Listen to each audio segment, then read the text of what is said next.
Tuhan semesta alam, Allah yang sungguh dahsyat, Allah yang luar biasa baik. Penyertaan-Mu sempurna dalam hidup kami sepanjang minggu ini Bapa, Engkau memimpin menyertai setiap kami yang pagi hari ini memuji menyembah nama-Mu yang kudus. Terima kasih Bapa buat penyertaan-Mu yang indah. Dan saat ini Bapa, terima kasih buat kesempatan di mana kami boleh memuji-puji Engkau dan boleh meninggikan nama-Mu yang kudus. Dan saatnya Bapa, kami mendengarkan kebenaran firman-Mu. Mari Allah Roh Kudus, urapi hamba-Mu, kuasai akal budi pikiran hamba-Mu. Biarlah pagi hari ini hamba-Mu melayakkan untuk menyampaikan pesan Tuhan pada jemaat Tuhan GBLSA di tempat ini, sehingga jemaat Tuhan GBLSA di tempat ini semakin hari semakin bertumbuh Bapa, bertumbuh yang luar biasa menjadi jemaat-jemaat yang sehat secara rohani, jemaat-jemaat yang kuat, jemaat-jemaat yang kokoh, jemaat-jemaat yang berpegang hanya kepada kebenaran firman-Mu. Oh, terima kasih Bapa di surga. Biarlah Engkau juga berikan ketenangan, berikan roh konsentrasi untuk seluruh jemaat Tuhan yang saat ini bersama-sama dengan kami. Kami sadar ketika firman-Mu diberitakan, ada kuasa-kuasa yang tidak suka dan mencuri kebenaran firman-Mu. Kami tolak patahkan itu, kami hancurkan di dalam nama Tuhan Yesus, di dalam nama Tuhan Yesus. Kami tidak izinkan roh menghancurkan pemberitaan firman-Mu. Allah Roh Kudus, kami serahkan pemberitaan firman-Mu. Mari beracara dari awal, pertengahan hingga akhir dalam pemberitaan firman-Mu ini Bapa. Terima kasih Bapa, terima kasih Tuhan. Kami siap untuk diam untuk bersama-sama mendengarkan kebenaran firman-Mu. Seluruh jemaat Tuhan yang siap mendengarkan kebenaran firman Tuhan, sama-sama kita katakan amin. Haleluya. Haleluya.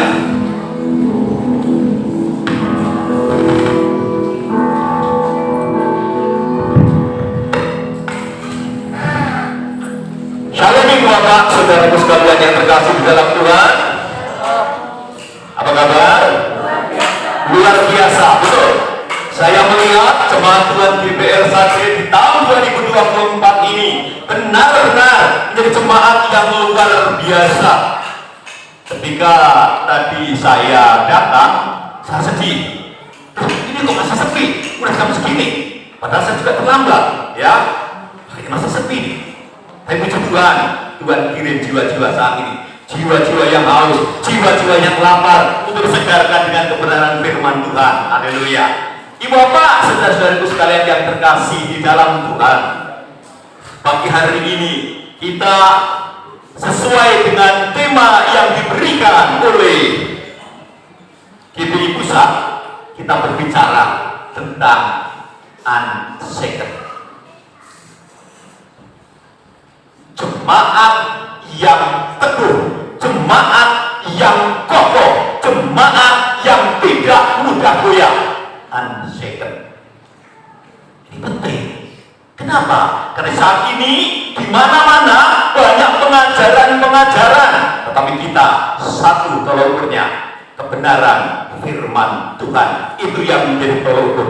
Bukan apa kata hamba Tuhan A atau B, tidak, tapi apa kata firman Tuhan.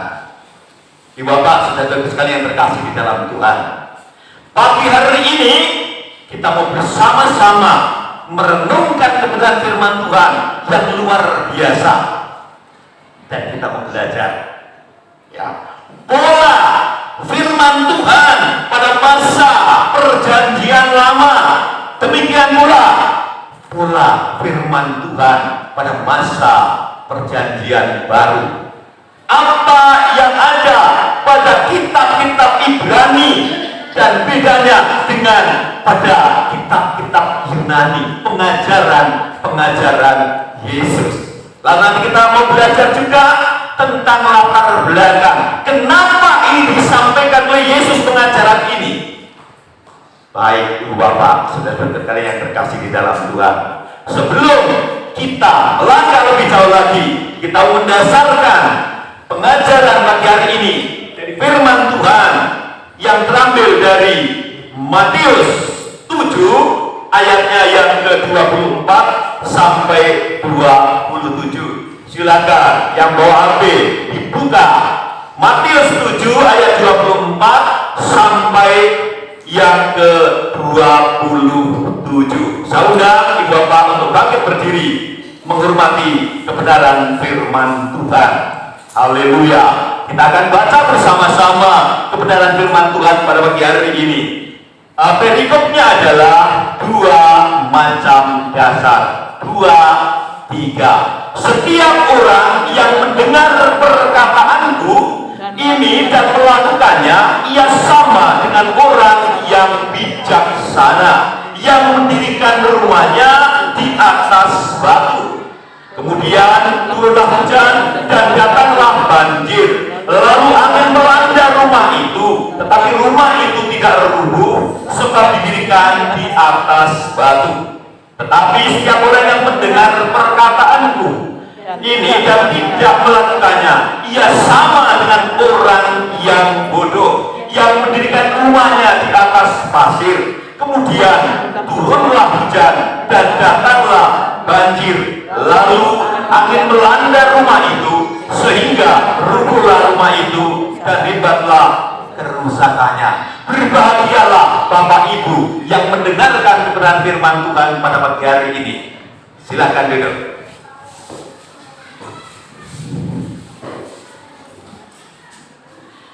Ibu bapak, saudara-saudariku sekalian yang terkasih di dalam Tuhan, bacaan firman Tuhan pada pagi hari ini sebenarnya merupakan penutup, nats penutup dari pengajaran-pengajaran Yesus yang dimulai dari pasal 5. Ya, pasal 5 sampai pasal 7. Coba Cerna, next.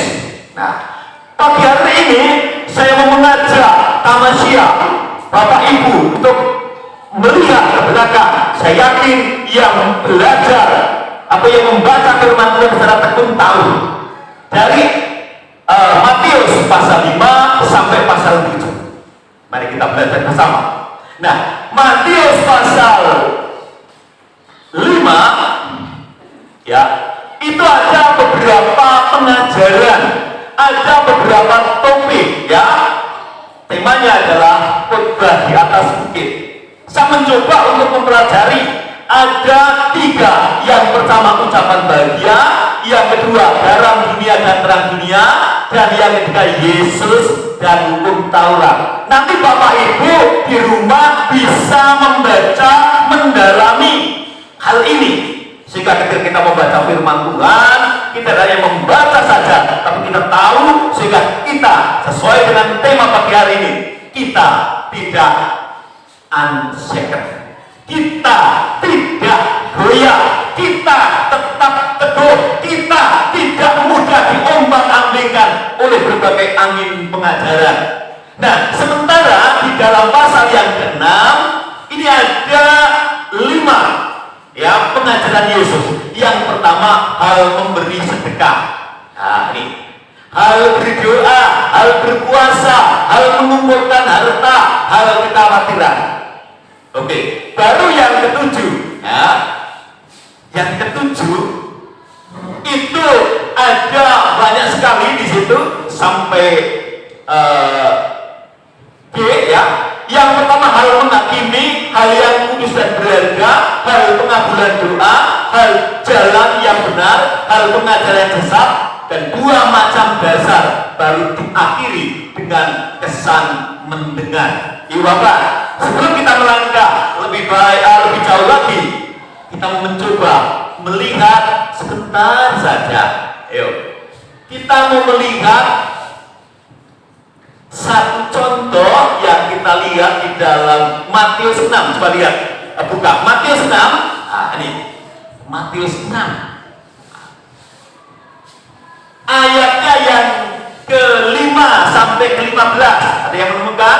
Matius 6 pasal 5 sampai 15. Nah, ini penting untuk dasar kita belajar pada pagi hari ini ya. 6 ya, hal memberi. Mana tadi?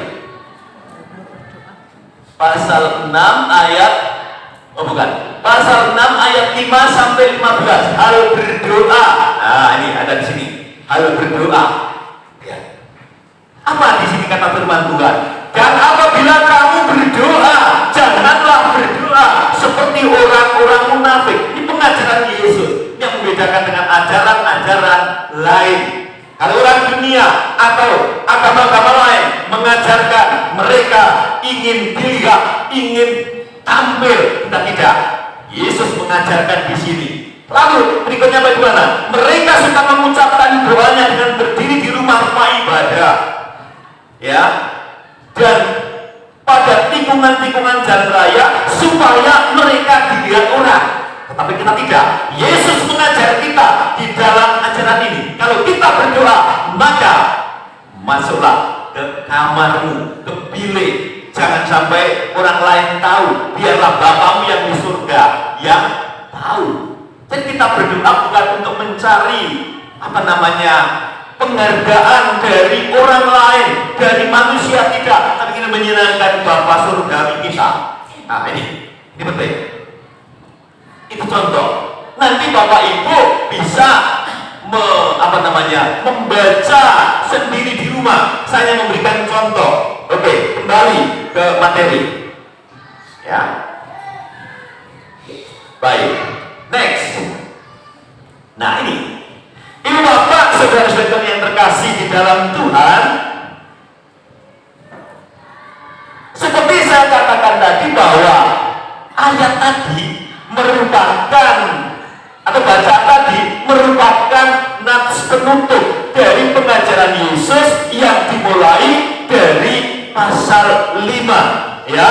Tadi kita sampai pasal yang ke-7. Oke.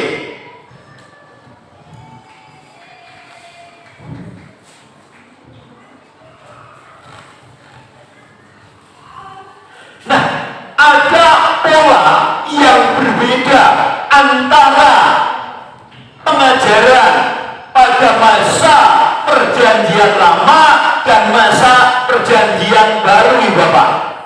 Nah, pertama-tama kita mau melihat pola pengajaran pada masa perjanjian lama. Polanya ada dua, Ibu Bapak. Yang pertama, mendengar, melakukan, mendapat berkat. Satu. Yang kedua, mendengar, tidak melakukan, mendapat kutuk. Ini polanya di dalam kitab perjanjian lama. Dari mana kita tahu? Ibu Bapak bisa menyaksikan bersama-sama, ya, di dalam Ulangan dalam Imamat 26 ayat 3 sampai 4. Jelas sekali di sana dikatakan, mohon berkenan yang suaranya luar biasa Pak Togar untuk membacakan Imamat 26 ayat yang ke-3 dan 4. Ya, silakan Pak Togar.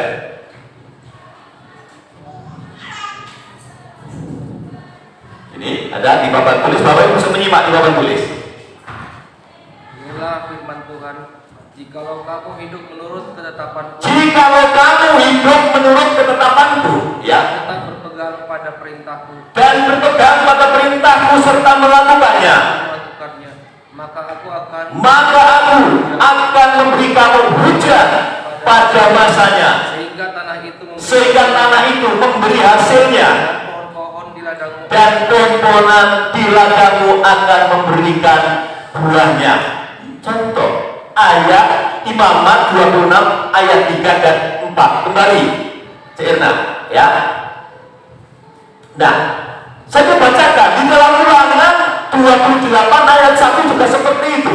Jika engkau baik-baik mendengarkan suara Tuhan, jika engkau, ini firman Tuhan pada bangsa Israel, ya, Tuhan Allahmu, dan melakukan dengan setia segala perintahnya yang kusampaikan kepadamu pada hari ini, maka Tuhan Allahmu akan mengangkat engkau di atas segala bangsa di bumi. Ayatnya yang pertama, janji Tuhan kepada bangsa Israel bangsa Israel mendengarkan suara Tuhan, melakukan dengan setiap perintahnya, ya, maka Tuhan akan mengangkat bangsa Israel di atas segala bangsa di bumi. Nah, di dalam yang kedua, Ulangan 28 yang kedua juga dikatakan segala berkat ini akan datang, ini merupakan penegasan, ya, kepadamu dan menjadi bagianmu jika engkau mendengarkan suara Tuhan Allahmu. Jadi mendengar, melakukan, maka memperoleh berkat. Pertanyaannya, siapa yang ingin diberkati? Boleh angkat tangan. Sesuai firman Tuhan pagi hari ini, melakukan firman Tuhan, mendengar dan melakukan, tidak hanya sebatas menjadi pendengar saja, mendengar dan melakukan. Maka di salah satu gereja ada seperti ini, ketika membaca firman Tuhan diakhirkan seperti ini: berbahagialah orang yang mendengarkan sabda Tuhan dan tekun melaksanakannya. Jemaat menjawab apa? Tanamkanlah sabdamu ya Tuhan dalam hati kami. Di PIB ada seperti itu.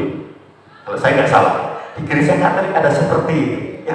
Jadi mendengar, ditanam di dalam hati, lalu dilakukan, berkat. Saya juga kepada bangsa Israel. Sebaliknya yang kedua, ya, pola yang kedua, mendengar dan tidak melakukan, mendatangkan kutuk. Ya, Imamat 26 ayat 14 sampai 16. Bapak Ibu bisa melihat di HP maupun di sini. Saya akan bacakan. Tetapi jikalau kamu tidak mendengarkan daku, bangsa Israel tidak mendengarkan Tuhan maksudnya, dan tidak melakukan segala perintahku itu, ya, jikalau kamu menolak ketetapanku dan hatimu muak mendengar peraturanku, sehingga kamu tidak melakukan segala perintahku dan kamu mengingkari perjanjianku, maka berkata ayat yang ke-16, maka aku pun akan berbuat begini kepadamu, yakni aku akan mendatangkan kejutan atasmu, ya, batuk kering serta demam yang membuat mata rusak dan jiwa merana. Kamu akan sia-sia menabur benihmu, karena hasilnya akan habis dimakan musuhmu. Kutukan, Bapak Ibu, kalau kita sedang mendengar, kita tidak melakukannya, maka ada kutukan. Ya, puji Tuhan, gereja TPL Santri selalu menekankan pada jemaat untuk apa? Tekun membaca firman Tuhan. Tekun itu bukan ancaman, Bapak Ibu, tapi susah dilakukan, perlu perjuangan. Ya, beberapa waktu yang lalu saya juga sudah rutin membaca firman, tetapi sempat putus. Lalu saya mencoba lagi, mulai kemarin tanggal 1, ya, saya mencoba tekun membaca. Kita tahu kalau kita membaca atau minimal kita mendengar, ya, ayo Bapak Ibu yang belum mulai membaca pagi hari ini, saya mengajak jemaat Tuhan GPR Sate harus menjadikan firman sebagai makanan sehari-hari. Baca, dan biarlah nanti menjadi rema, maka hidup Bapak Ibu Saudara akan Tuhan ubahkan. Yang setuju boleh katakan amin. Ini luar biasa firman Tuhan. Berkat-berkat Tuhan akan dicurahkan kepada Bapak Ibu sesuai dengan Tuhan. Tetapi kalau kita tidak percaya, mendengar, membaca lalu tidak percaya, maka yang terjadi akan mendapatkan kutukan. Ya, ada di tangan kita Bapak Ibu. Pilihan ada di tangan bangsa Israel. Kutuk maupun berkat ada di tangan bangsa Israel. Allah kita Allah yang tidak membeda-bedakan. Allah kita adalah Allah yang adil. Maka ada konsekuensi, ya, ada konsekuensi, ya, berkat lalu mendengar, melakukan, dapat berkat, ya, mau tidak, mau dapat kutukan, mendengar dan tidak melakukan, ya. Lalu begitu saja. Next. Iya. Masih ada ini Bapak di dalam Ulangan 28 ayat 14. Kalau ini tulisannya besar-besar banget ya, tadi kecil. Oke. Enggak apa-apa. Dan jika engkau tidak menyimpang ke kanan atau ke kiri dari segala perintah yang kuberikan kepadamu pada hari ini dengan mengikuti Allah lain dan beribadah kepadanya. Ini catatannya. Jadi Tuhan akan berkati. Tapi ada catatan. Kalau kita tidak menyimpang ke kanan dan ke kiri. Kalau bangsa Israel tidak menyimpang ke kanan dan ke kiri, tapi dalam sejarah bangsa Israel menyimpang ke kanan dan ke kiri. Oke?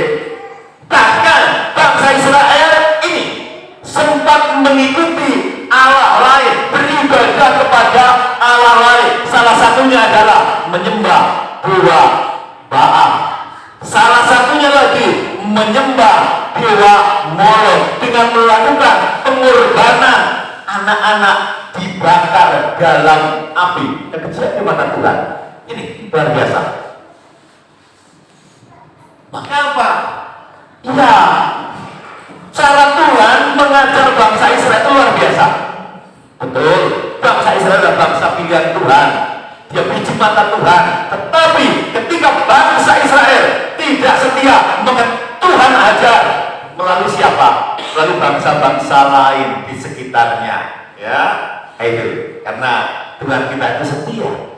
Kalau saya itu nggak boleh memanjakan, tapi mendidik, ya, mengajar. Ya, nah itu. Semua umat Israel adalah umat pilihan Allah. Mereka sama-sama menerima janji firman Allah. Tetapi Bapak Ibu, ada yang mereka melakukan, ada yang tidak, ya. Yang membedakan itu. Ada yang taat, ada yang tidak. Demikian pula dalam kekristenan ini Bapak. Ada yang hafal firman Tuhan, tapi dia tidak melakukan. Ada yang sedikit hafal, tapi dia melakukan. Nah, ini firman Tuhan. Dan saya sampai saat ini merupakan salah satu orang yang susah Ibu Erika. Susah apa? Untuk menghafal ayat-ayat firman Tuhan. Ada bantuan yang luar biasa apa? Saya hanya beberapa saja. Ya. Maka ini terus kita baca.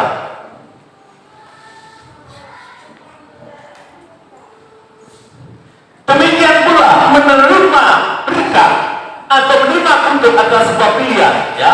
Allah tadi saya katakan adil, tidak membeda-bedakan umatnya. Pertanyaannya adalah mau berkat atau betul? Mau berkat atau betul? Berkat. Betul? Mana yang mau berkat? Oh, kita berikan kemuliaan ke Tuhan Allah kita luar biasa. Semuanya mau menerima berkat. Mau menerima berkat. Tapi ingat, Yesus juga mengajarkan orang Kristen hanya mau menerima berkat saja loh. Tapi juga harus berani. Harus berani memikul salib. Kalau ada Bapak Ibu yang usaha gagal, yang sering sakit, itu bukan berarti tidak sayang, ya. Kita sebelum seberapa murid-murid Yesus itu matinya luar biasa, di akhir hidupnya luar biasa. Ada yang disalibkan dengan cara dibalik, kakinya di atas, kepalanya di bawah. Wah, luar biasa ya. Jadi benar-benar kita bagaimana? Siap enggak? Pak Jumadi siap memikul salib? Amin. Kita semuanya harus siap, ya. Kalau kita saling ada dalam perkumpulan orang-orang percaya, kita akan saling menggesek, mengingatkan, ya. Tapi kalau kita jauh dari perkumpulan, nah ini bisa hilang, ya. Karena dunia atau iblis sudah bekerja melalui sistem dunia, ya. Nah ini next. C. Next. Ya. Sekarang kita mau lihat bagaimana dengan pengajaran Yesus, pola Bapa. Nah, dari mana? Kita tahu dari bacaan Matius 7 ayat 24 sampai 27 tadi. Nah, gitu. Ada juga dua pola. Pertama, mendengar dan melakukan ajaran Yesus sebagai orang yang bijaksana. Jika Bapak Ibu ingin menjadi orang bijaksana, maka dengar dan lakukan. Kalau sudah mendengar firman Tuhan, jangan biarkan lewat kuping kiri, tembus kuping kanan, kabur. Tapi biarlah jadi rema dan kita lakukan dalam kehidupan sehari-hari, sehingga kita mulai pagi hari ini layak disebut sebagai orang-orang yang bijaksana. Yang setuju boleh katakan amin. Haleluya. Kita berikan kemuliaan Tuhan. Biasa. Yang kedua, ini mendengar tidak melakukan ajaran Yesus berarti sebagai orang yang bodoh. Dan itu ada di tangan kita. Mau pilih yang mana? Mau menjadi orang yang bodoh atau menjadi orang yang bijaksana? Pilihan ada di tangan kita, di tangan Bapak Ibu Saudara. Ya, ingat. Mau menjadi orang Kristen yang unshaken atau orang Kristen yang shaken, itu masing-masing pilihan. Ini nggak ada hubungannya yang sering dikatakan ini barang second, bukan ya. Second itu kalau itu bekas ya. Ini artinya orang yang teguh, orang yang kokoh, orang yang tidak mudah goyah, punya pegangan firman. Nah, ini perkataan Yesus adalah landasan bagi hidup yang unshaken, yang kokoh, yang diberkati. Kalau Bapak Ibu ingin diberkati, maka harus kokoh, berpegang pada pengajaran Yesus, bukan kepada pengajaran nenek moyang, pengajaran filsafat yang berfilsafat, tidak. Tapi benar-benar kita lakukan apa yang diajarkan oleh Yesus, ya, sehingga kita punya prinsip hidup sebagai orang Kristen. Sekalipun dipengaruhi dengan berbagai hal, kita tetap tidak bergeming, karena keselamatan sudah pasti, ya. Itu saya sedih. Ada satu contoh kasus begini. Ketika saya dalam keadaan sulit mencari pekerjaan di Kalimantan Selatan, lalu setan mulai masuk. Ada seseorang yang juga baik secara orang dunia menawari apa? Pekerjaan. Ya. Waktu itu kami, ini Mama Krishna nggak ikut, ya. Jadi kami merantau sampai ke Kalimantan Tengah, tapi ketemu dengan orang itu di daerah Bati-Bati. Saya disuruh menjadi guru, tetapi di sekolahnya saudara sepupu kita. Berarti harus apa? Menyangkal imam. Puji Tuhan, saya nggak tertarik. Kenapa? Yesus, ya. Nggak ada keselamatan tempat lain. Betul. Alkitab mengajar apa? Sekalipun kita bisa menguasai dunia, apalah artinya kalau kita binasa? Enggak, Bapak Ibu.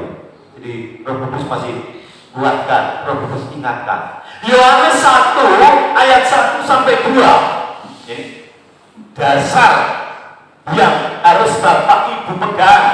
Pada mulanya adalah firman. Siapa itu? Yesus. Firman itu bersama-sama dengan Allah, dan firman itu adalah Allah. Sudah itu bukan?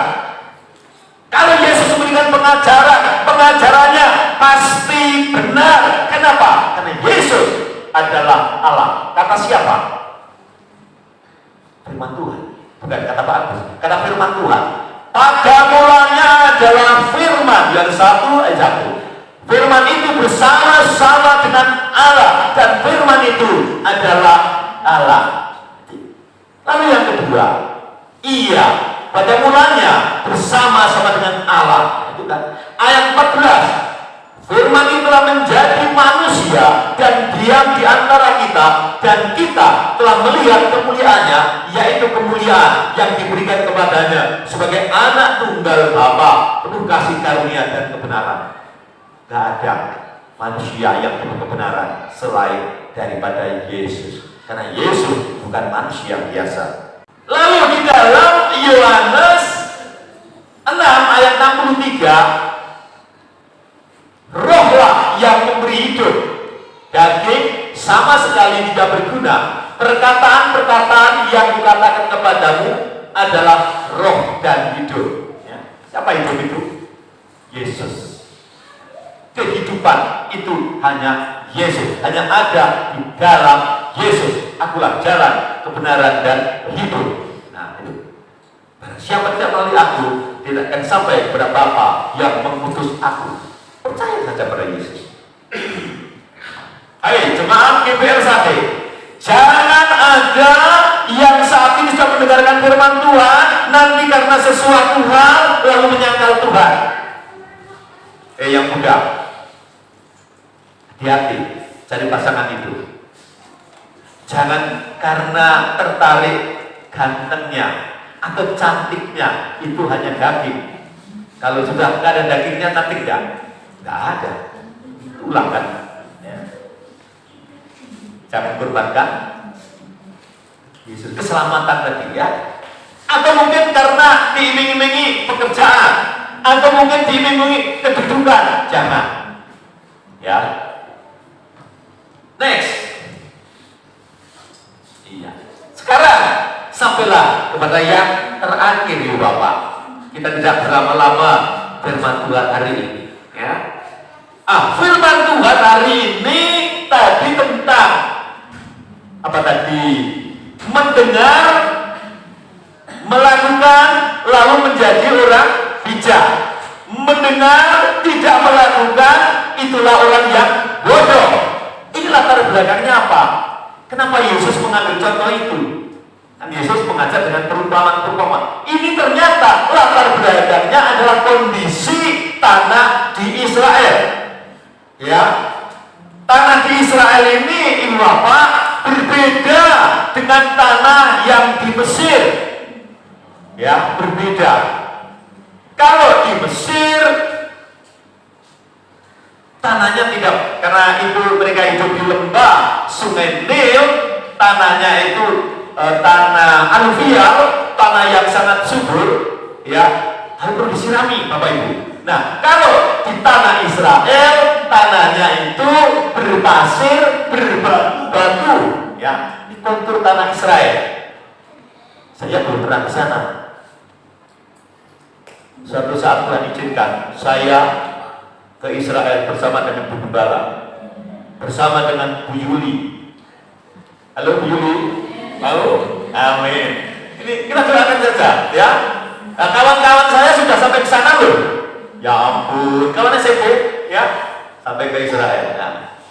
Nah, dari mana kita tahu tanah Israel seperti itu? Dijelaskan di dalam Ulangan 11 ayat 10. Ya, ini penjelasan tentang tanah negeri Israel, tanah Kanaan, ya. Sebab negeri kemana engkau masuk untuk mendudukinya, tanah Kanaan, bukanlah negeri seperti tanah Mesir, dari mana kamu keluar, yang setelah ditabur benih harus kau airi dengan jerih payah seakan-akan kebun sayur. Jadi tanah Mesir itu setelah nanam harus diairi dengan air. Tidak. Kalau Israel bagaimana? Di dalam Ulangan 11 ayatnya yang ke-11. Tetapi negeri kemana kamu pergi untuk mendudukinya ialah negeri yang bergunung-gunung. Kita tahu bahwa Israel bergunung-gunung. Nah ini. Dan berlembah-lembah dan mendapat air sebanyak hujan yang turun dari langit. Wow, curah hujannya cukup ya. Tetapi saya mendapatkan informasi lagi tentang Israel dari hambanya, Pak Wilan. Karena Pak Wilan sudah berapa kali tuh? Sering ya Bu ya? Ya. Itu di sana, itu ada sering muncul badai. Anginnya sangat kuat. Maka tadi dikatakan kalau membangun rumah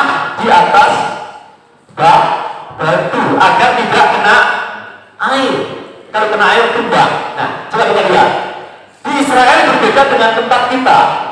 April. Nah, di sana Oktober sampai Maret. Nah, ini. Tapi puncak musim hujannya itu bulan Desember sampai Februari. Lalu puncak curah hujan terjadi bulan Desember sampai Februari. Pada bulan tidak ada curah hujan di sana, kelihatannya oke-oke saja untuk dibangun rumah. Tapi pada musim penghujan area tanah itu dapat berubah menjadi aliran hujan yang besar dan angin kencang, dapat terjadi bencana banjir bandang. Wow. Ini yang membedakan. Jadi kayaknya oke saja, aman-aman saja. Tetapi ketika datang hujan, nah, banjir, ya, banjir, dan ada angin kencang, terjadilah banjir bandang. Maka membangun rumah di atas fondasi yang benar, yaitu fondasi batu. Ya. Demikian pula kita sebagai orang-orang percaya membangun dasar iman kita di atas fondasi yang benar, yaitu firman Tuhan, bukan akal pikiran kita. Tidak. Tadi fondasi yang benar, dan fondasi itu, batu pendiri itu adalah Yesus. Ingat, jangan terpengaruh di ajaran yang lain. Hanya Yesus saja yang layak kita pegang. Kata-kata Yesus, ya, karena kata-kata Yesus adalah kebenaran mutlak. Ya. Orang yang mau membangun rumah harus ekstra hati-hati dan harus penuh perhitungan yang matang dan penuh keahlian agar bangunannya tidak mengalami kerusakan pada saat bencana alam terjadi. Bijaksana membangun di atas fondasi yang kokoh, di atas batu, ya. Maka kita juga harus meletakkan dasar iman kita pada Yesus sebagai batu penjuru, sebagai satu-satunya sumber kebenaran. Tidak ada yang lain. Jadi firman Tuhan pagi hari ini luar biasa. Sekali lagi, kesimpulannya harus diingatkan. Perjanjian Lama mengajarkan kita bahwa ada dua pola. Pola pertama, mendengar, melakukan, dapat berkat. Yang kedua, mendengar, tidak melakukan, dapat kutuk. Perjanjian baru. Mendengar, melakukan, orang bijak. Mendengar, tidak melakukan, orang sebagai orang yang bodoh. Pilihan tangan kita. Pada pagi hari ini, mari pilih salah satu. Tidak boleh pilih salah dua. Pilih pasti satu.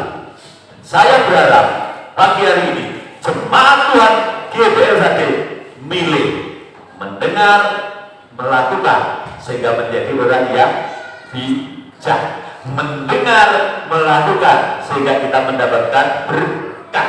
Ya, berkat itu bukan hanya materi, ya. Damai, sejahtera, sukacita, ketenangan. Ya. Kalau kita tidak pernah membaca firman Tuhan ini, kita akan selalu kurang gak tenang. Tetapi ketika kita membaca firman Tuhan ini, kita diajar untuk menyingkirkan hal-hal yang negatif dalam hidup kita. Ya, kita benar-benar mengandalkan Tuhan. Maka kemarin saya bilang, kalau Bapak Ibu menyaksikan, saya bilang apa? Tahun 2024 saya doakan, saya beri nama di tahun pemulihan. Ini bukan hal yang sepele. Dan itu sudah dimulai di akhir tahun 2024. Ya Bapak, sebelum mengakhiri firman Tuhan ini, izinkan saya bersaksi. Ada dua hal yang sudah Tuhan lakukan pemulihan itu. Itu saya bermuli berpuluh-puluh tahun. Tuhan jawab kemarin. Ketika ada apa itu yang dari penjara kemana namanya? Retret. Nah, ada retret. Itu mereka mengatakan Bapak harus berani. Bapak harus berani. Gimana ini? Saya masih keras juga. Enggak ada keberanian untuk datang. Lalu kemarin Natal itu, karena memang susah. Ini ada saudara ini. Saudara ini kalau kita tegur, dia tidak menjawab. Lalu kita sebagai orang Kristen bagaimana coba? Sesama orang Kristen loh, aneh kan? Nah, kalau lewat depan rumah juga, aduh aneh pokoknya.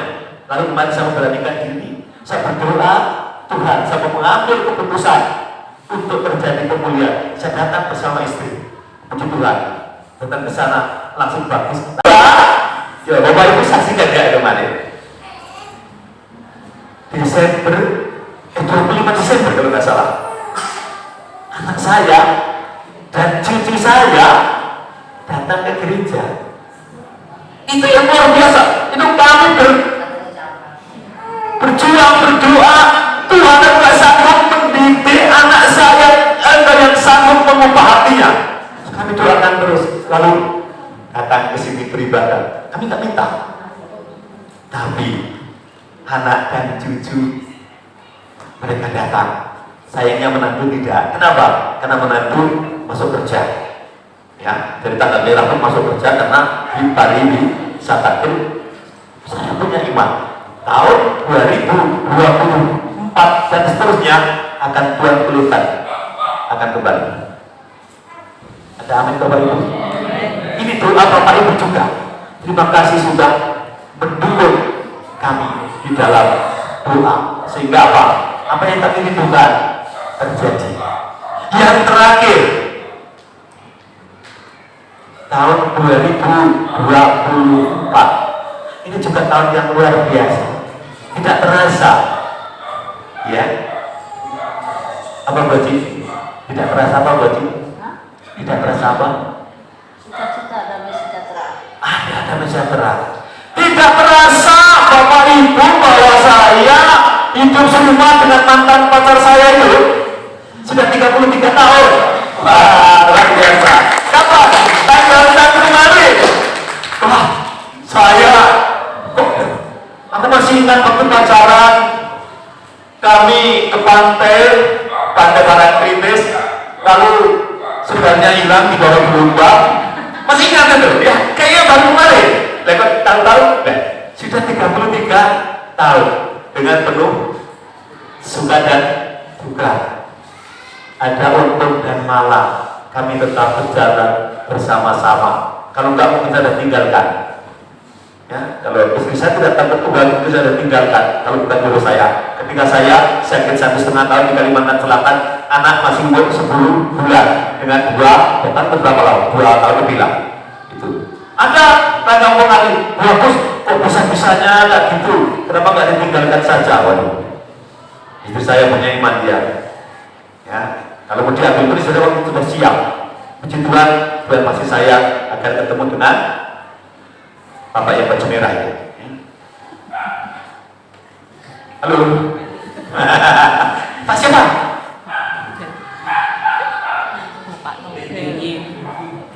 Pak Robin. Oh, iya ya, makasih Pak. Itu. Yuk, kalau kita setia di dalam perkara-perkara yang kecil, Tuhan akan tambah-tambahkan perkara-perkara yang besar. Oh iya lupa, yang terakhir, bukan saya pamer ya, tapi doa, iman itu pasti terjadi. Apa itu?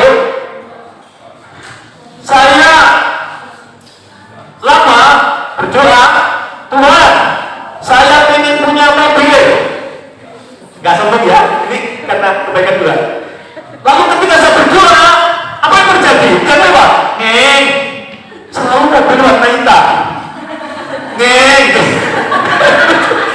mobil warna hitam. Lalu saya mencoba melihat warna hitam, kok cantik ini. Brio punya Depani. Brio, saya perhatikan, bagus ini ya lah warna hitam ini. Terus Depani bilang, jangan Pak, kalau beli mobil jangan warna hitam, karena warna hitam cepat kotor. Saya perhatikan lagi, tapi kenapa ya Tuhan nggak ubah tetap hitam?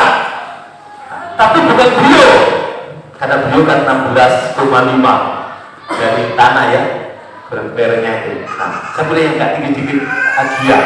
Waktu itu saya ditawari untuk sekolah percepatan teologi di Jogja. Saya bilang apa sama ibu sana itu? Oh maaf ibu, maaf ya saya agak sombong ini. Saya lagi konsentrasi untuk beli mobil untuk mendukung pelayanan. Sampai oke lah Pak, saya doakan, sampai doakan. Lalu kemarin itu nggak akan terjadi. Beli mobil lewat apa? Lewat Instagram. Jangan diikuti ya, beli mobil lewat Instagram ya. Nah itu jadi puji Tuhan. Lalu tadi mau pelayanan terlambat kenapa? Belajar mengemudi dari rumah. Waduh, mandi keringat sampai sini. Istri saya bagian memberikan apa-apa karena mundur. Belok kiri satu bingung di mana. Tapi akhirnya nggak bisa juga. Ada polisi lewat. Waduh gimana ini? Tak bisa kerugian. Polisi lewat. Oh polisi, bantu ini yang tak bisa. Bentar kita baru belajar. Rupanya murid juga, mantan murid. Wah lalu dia yang putarkan. Wah sama dia Pak D, katanya gitu mami saya Pak D. Itulah lalu bisa perjuangan ya. Kalau Bapak Ibu setia dalam perkara-perkara yang kecil, kalau Bapak Ibu setia dalam pengiringan Tuhan, maka berkat-berkat Tuhan akan tercurah. Yang percaya boleh katakan amin. Haleluya. Berikan haleluya. Oke, saya sudah diskusi untuk ke depan. Terima kasih Bapa di surga, hamba-Mu telah selesai menyampaikan visi hatimu. Kedua di dalam nama Yesus, firman-Mu